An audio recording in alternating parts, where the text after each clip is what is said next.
O soldier of Islam, you polish your weapons, you trust your armor, your boots, your gear, but did you forget the shield that never fails? No airstrike, no tank, no bullet can touch you unless Allah allows.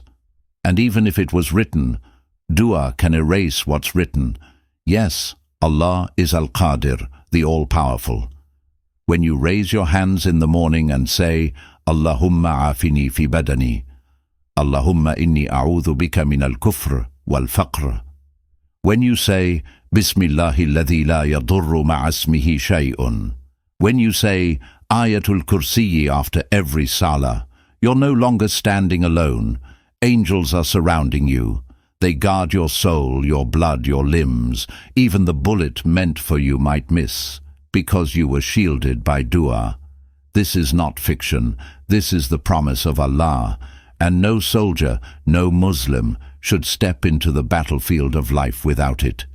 You hold a weapon in your hand, but you forget the weapon of your soul.